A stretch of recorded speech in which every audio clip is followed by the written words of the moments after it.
जय सीताराम, जय माता दी। आज नवरात्रि का चौथा दिन है। माँ कुष्मांडा की स्तुति और भक्ति आज के दिन की जाती है और माँ के चरणों में वंदन करते हैं। आज के दिन में राधा षोडश नाम स्तोत्रम, श्री राधा जी का स्तोत्र जो स्वयं नारायण के द्वारा कहा गया है वो लेके आई हूँ, जिससे हम मोक्षदायिनी माँ राधा का स्मरण करेंगे। उनके सिर्फ नाम लेने से, सिर्फ राधा राधा कहने से ही हमारे सारी बाधाएं दूर हो जाती है। ऐसी राधिका जी का श्री राधा षोडश नाम स्तोत्रम हम आज करेंगे और श्री राधा जी के चरणों में अर्पण करेंगे। अगर आप सबको अच्छा लगे तो मेरी चैनल को लाइक, शेयर और सब्सक्राइब करना ना भूलिएगा। आप सबके सपोर्ट से ही मेरी ये छोटी सी चैनल धीरे धीरे आगे बढ़ेगी। बूंद बूंद से ही सागर बनेगा। तो चलिए आज हम राधा षोडश नाम स्तोत्र पढ़ते हैं। बोलिए राधे राधे। श्री नारायण ने कहा, राधा रासेश्वरी, रासवासिनी, रसिकेश्वरी, कृष्ण प्राणाधिका, कृष्ण प्रिया, कृष्ण स्वरूपिणी, कृष्ण वामांग संभुता, परमानंद रूपिणी, कृष्णा वृंदावनी, वृंदावन विनोदिनी, चंद्रावली, चंद्रकांता और शरद चंद्र प्रभानना, ये सारभूत 16 नाम उन सहस्त्र नामों की ही अंतर्गत है।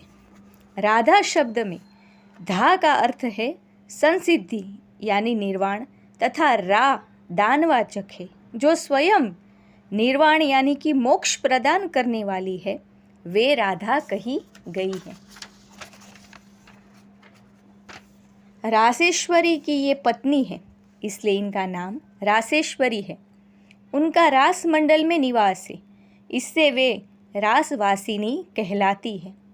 वे समस्त रसिक देवियों की परमेश्वरी है, अतः पुरातन संत महात्मा उन्हें रसिकेश्वरी कहते हैं। परमात्मा श्री कृष्ण के लिए वे प्राणों से भी अधिक प्रियतमा है, अतः साक्षात श्री कृष्ण ने ही उन्हें कृष्ण प्राणाधिका नाम दिया है। वे श्री कृष्ण की अत्यंत प्रिया कांता है, अथवा श्री कृष्ण ही सदा उन्हें प्रिय है, इसलिए समस्त देवताओं ने उन्हें कृष्ण प्रिया कहा है।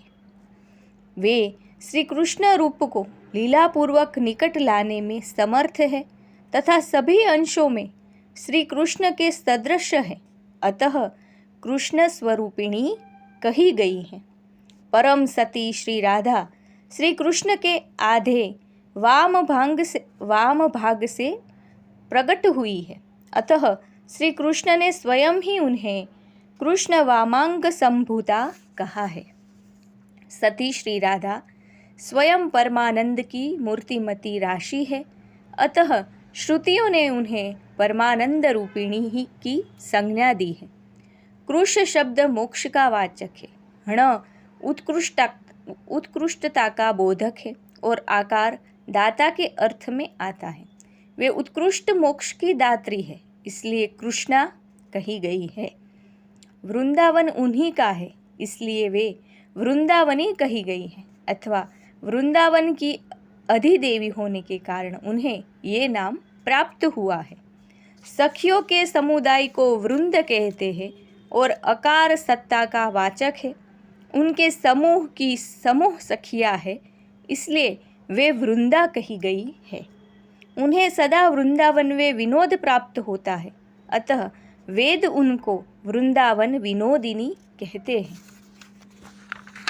वे सदा मुखचंद्र तथा नखचंद्र की अवली यानी पंक्ति से युक्त है, इस कारण श्री कृष्ण ने उन्हें चंद्रावली नाम दिया है। उनकी कांति दिन रात सदा ही चंद्रमा के तुल्य बनी रहती है, अतः श्रीहरि हर्षोल्लास के कारण उन्हें चंद्रकांता कहते हैं। उनके मुख पर दिन रात शरत काल के चंद्रमा की सी प्रभा फैली रहती है, इसलिए मुनि मंडली ने उन्हें शरण चंद्र प्रभानना कहा है। यह अर्थ और व्याख्याओं सहित षोडश नामावली कही गई है। षोडश नामावली यानी कि 16 नामावली कही गई है, जिसे नारायण ने अपने नाभि कमल पर विराजमान ब्रह्मा को दिया था।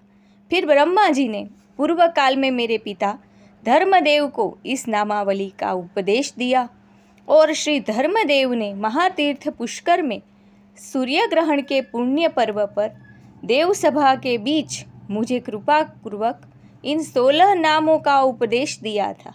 श्री राधा के प्रभाव की प्रस्तावना होने पर बड़े प्रसन्न चित्त से उन्होंने इन नामों की व्याख्या की थी। मुने, यह राधा का परम पुण्यम स्तोत्र है जिसे मैंने तुमको दिया। महामुने, जो वैष्णव न हो तथा वैष्णवों का निंदक हो उसे इसका उपदेश नहीं देना चाहिए। जो मनुष्य जीवन भर तीनों संध्याओं के समय इस स्तोत्र का पाठ करता है उसकी यहाँ राधा माधव के चरण कमलों में भक्ति होती है। अंत में वह उन दोनों का दास्य भाव प्राप्त कर लेता है और दिव्य शरीर एवं अणिमा आदि सिद्धि को पाकर सदा उन प्रिया प्रियतम के साथ विचरता रहता है।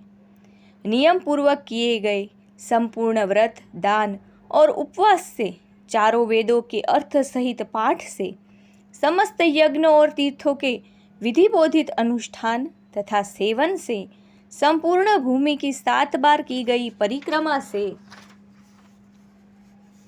शरणागत की रक्षा से, अज्ञानी को ज्ञान देने से तथा देवताओं और वैष्णवों का दर्शन करने से भी जो फल प्राप्त होता है वह इस स्तोत्र पाठ की 16वीं कला के भी बराबर नहीं है।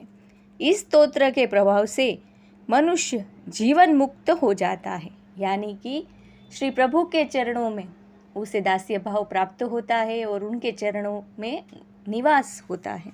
इस प्रकार श्री ब्रह्म वैवर्त महापुराण में श्री नारायण कृत राधा षोडश नाम स्तोत्र यहाँ पे संपूर्ण होता है। बोलिए श्री राधा माधव की जय, राधा कृष्ण भगवान की जय। प्रेम से बोलिए राधे राधे राधे राधे, राधा राधा राधा राधा।